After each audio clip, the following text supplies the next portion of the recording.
Hi guys, welcome to my channel Bhavna Gupta. So guys, आज हम पढ़ने जा रहे हैं टाइप्स ऑफ कॉन्ट्रैक्ट, जो कि बिजनेस लॉ का स्टार्टिंग चैप्टर है। पहले हम देख लेते हैं that what is contract. So Indian contract act 1872 defines the term contract under its section 2 subsection H as an agreement enforceable by law। जैसे कि आप इसे ऐसे समझिए कि दो पार्टीज हैं ए और बी। ए बी को बोलता है कि मैं तुम्हें अपना मकान बेचना चाहता हूँ 1 करोड़ में। बी मान जाता है। उसके बाद क्या होता है कि वो लीगल फॉर्मेलिटीज सारी कैरी आउट करते हैं।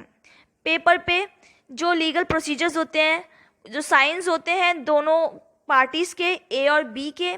तो बेसिकली क्या हुआ, यहाँ पे कॉन्ट्रैक्ट फॉर्म हुआ, यानी कि एक एग्रीमेंट जो कि एनफोर्सेबल था बाय लॉ, यानी कि लॉ के तहत दोनों ऑब्लाइज्ड हैं उस कॉन्ट्रैक्ट को कैरी आउट करने के लिए।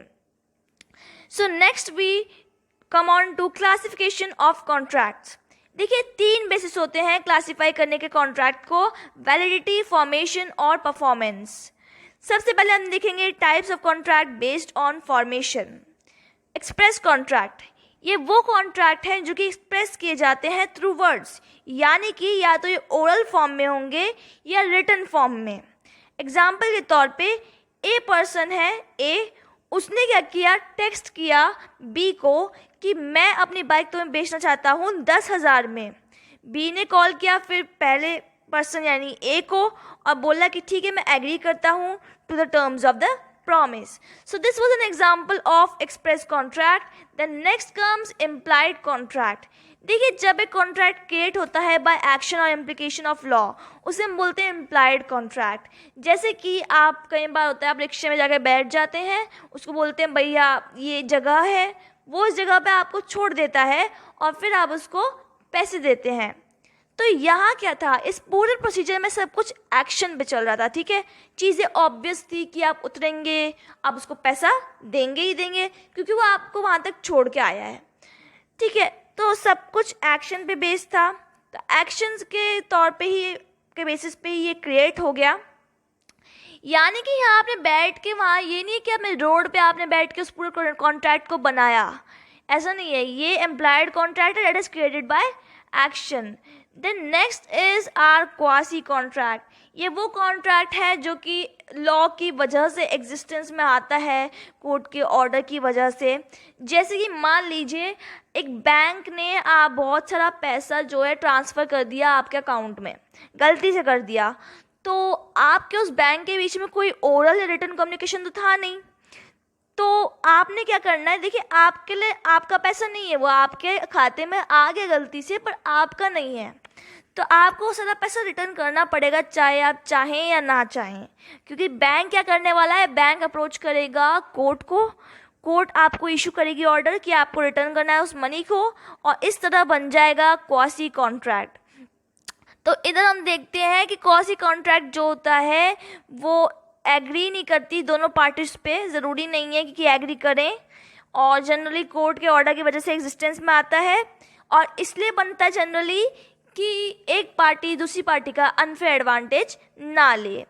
सो ई कॉन्ट्रैक्ट यानी कि इलेक्ट्रॉनिक कॉन्ट्रैक्ट, वो कॉन्ट्रैक्ट जो कि इलेक्ट्रॉनिक डिवाइसेस या मीन्स को यूज़ करके फॉर्म किया जाता है, उसे हम बोलते हैं ई कॉन्ट्रैक्ट। इसे हम साइबर कॉन्ट्रैक्ट भी बोलते हैं। देखिए, इलेक्ट्रॉनिक मीन्स में क्या आ गया, जैसे कि ईमेल के थ्रू, टेलीफोन, डिजिटल सिग्नेचर, इनके थ्रू आपने कोई कॉन्ट्रैक्ट फॉर्म किया। तो अब आते हैं types of contract based on performance. देखिए, जैसे कि आप मान लीजिए दो पार्टीज हैं ए और बी। वही एग्जांपल लेंगे कि ए जो है बी को अपनी बाइक सेल कर रहा है 10,000 के लिए। बातचीत हो गई है। अब क्या हुआ, ए ने बाइक सेल भी कर दी, बी ने पैसा भी दे दिया। इस केस में दोनों पार्टीज़ ने अपनी अपनी जो परफॉर्मेंसेज हैं, जो उनको काम करना था, उन्होंने कर दिया। तो ये हो गया एग्जीक्यूटेड कॉन्ट्रैक्ट। अगर ऐसा होता कि ए ने तो बाइक दे दी लेकिन बी ने पैसा नहीं दिया, तो वो होता है यूनिलेटरल कॉन्ट्रैक्ट, जिसमें कि एक पार्टी ने अपना काम पूरा कर दिया, लेकिन एक से ज़्यादा पार्टी ने अपना काम पूरा कर दिया, लेकिन परफॉर्मेंस पेंडिंग है एक पार्टी की। बायलैटरल में क्या होता है? बायलैटरल में ये होता है कि ना ही ए ने बाइक बेची, ना ही बी ने पैसे दिए, दोनों ने ही अपना काम नहीं किया पार्टीज ने, दैट इज़ बायलैटरल कॉन्ट्रैक्ट। अब ऐसे समझिए आप एग्जीक्यूटिव कॉन्ट्रैक्ट को कि मान लीजिए एक ब्रिज बनाना था, उस ब्रिज को प्रोजेक्ट के चक्कर में क्या हुआ, 3 पार्टीज आई कॉन्ट्रैक्ट में, ठीक है, 3 आई, एक का काम था सीमेंट लगाने का, एक का काम था ब्रिक का, ठीक है, ब्रिक्स लगाने का, तीसरे का काम क्या था, हम पैसा देगा, फाइनेंस करेगा, ठीक है, इन्वेस्ट करेगा बेसिकली। तो क्या हुआ, इन्वेस्ट वाली कंपनी ने इन्वेस्ट तो कर दिया, ठीक है, लेकिन बाकी की जो 2 पार्टीज थी, ब्रिक वाली और सीमेंट वाली, उन्होंने अपना काम नहीं किया। सो परफॉर्मेंस पेंडिंग थी बाय 1 और more parties, that is called executory contract. Then next we come to enforceability के बेसिस पे ये हो गया, जैसे कि देखिए वैलिड कॉन्ट्रैक्ट।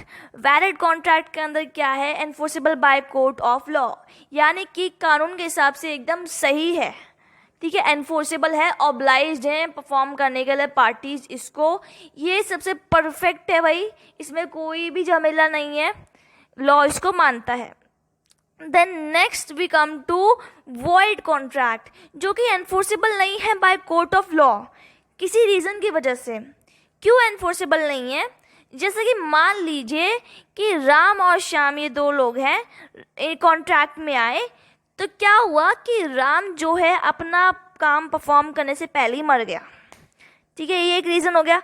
अब भाई जब वही बढ़ के जो कॉन्ट्रैक्ट जो इन्वॉल्व था हैं, जिसके साथ कॉन्ट्रैक्ट किया था, वही मर गया, तो भाई अब परफॉर्मेंस तो हो ही नहीं सकती कॉन्ट्रैक्ट की, वो इम्पॉसिबल हो गया, यानी कि कॉन्ट्रैक्ट एक तरीके से कैंसिल हो गया। वॉइड को आप ऐसे समझिए, वॉइड का मतलब समझिए कैंसिल हो गया, ठीक है, तो that is called void contract. Next we come to illegal contract, वो कॉन्ट्रैक्ट जो कि वॉइड एंड फॉरबिडन है बाय लॉ। क्यों? रीज़न ये हो सकता है कि या तो वो जो कॉन्ट्रैक्ट है वो पब्लिक पॉलिसी के खिलाफ हो, या वो किसी को नुकसान पहुंचाए, हार्म द पीपल, ठीक है, आप या मतलब आप ऐसा कुछ काम कर रहे हैं जो कि इलीगल है, ठीक है, जैसे कि प्रोस्टिट्यूशन इंडिया में अलाउड नहीं है, तब उससे रिलेटेड आप कोई कॉन्ट्रैक्ट कैरी आउट करें तो भाई वो तो इलीगल हुआ ना, और ऐसा कॉन्ट्रैक्ट वॉइड भी हुआ। सारे इलीगल कॉन्ट्रैक्ट्स वॉइड होते हैं। क्यों? क्योंकि आप ये देखिए वो काम ही इलीगल हो रहा है, इलीगल हो रहा है तो वो कॉन्ट्रैक्ट तो माना ही नहीं जाएगा ना। अब कोई किसी को बोल रहा है कि कॉन्ट्रैक्ट करें मर्डर का, तो भाई वो कैसे हो सकता है, वो तो गलत हुआ, वो वॉइड हुआ, वो कैंसिल हुआ स्टार्टिंग से ही। तो अब जैसे कि ये वाले जो होते हैं ये वॉइड होते हैं और ये पनिशेबल होते हैं अंडर लॉ, इलीगल कॉन्ट्रैक्ट, क्योंकि वो इलीगल काम कर रहे हैं। अच्छा, अब आते हैं हम voidable contract, that is valid at the option of 1 party. अब इसे ऐसे समझिए कि 2 लोग हैं, राम और श्याम। श्याम ने धमकी दी राम को कि अपना घर बेच नहीं तो मैं तेरे को मार दूंगा। राम ने डर के मारे साइन कर दिए, फियर ऑफ डेथ। तो अब क्या हुआ, इस केस में राम के पास राइट है कि वो चेंज कर सके स्टेटस ऑफ कॉन्ट्रैक्ट, यानी कि या तो वो कॉन्ट्रैक्ट को वैलिड मान ले, उसको एक्सेप्ट कर ले लीगली, या फिर वो उसको वॉइड कर दे। वॉइड मतलब उसको कैंसिल कर दे, ये बोल के कि भाई इसने तो मेरे को मतलब डरा धमका के साइन करवाया। तो दैट इज मीन्स कि एक पार्टी के पास ऑप्शन है कि या तो वो उसको एक्सेप्ट करे या उसको रिजेक्ट करे, यानी उसे कैंसिल कर दे, ठीक है। अनएनफोर्सेबल कॉन्ट्रैक्ट, ये वो कॉन्ट्रैक्ट है जो कि एनफोर्सेबल नहीं होते बाय कोर्ट ऑफ लॉ। क्यों? क्योंकि या तो कोई टेक्निकल एरर आता है इन कॉन्ट्रैक्ट, कोई ना कोई दिक्कत हो जाती है बेसिकली। मान लीजिए आपने कॉन्ट्रैक्ट बनाया, बनाते वक्त आपने लिखने में उसमें ऐसी कुछ गलती कर दी जो आपको नहीं लिखना था, या आपने गलत लिख दिया, तो ऐसे कॉन्ट्रैक्ट्स जो होते हैं वो एनफोर्सेबल नहीं होते हैं by law. I hope guys कि आपको ये वीडियो पसंद आया। अगर पसंद आया तो please like, share and subscribe my channel Bhavna Gupta. Thank you.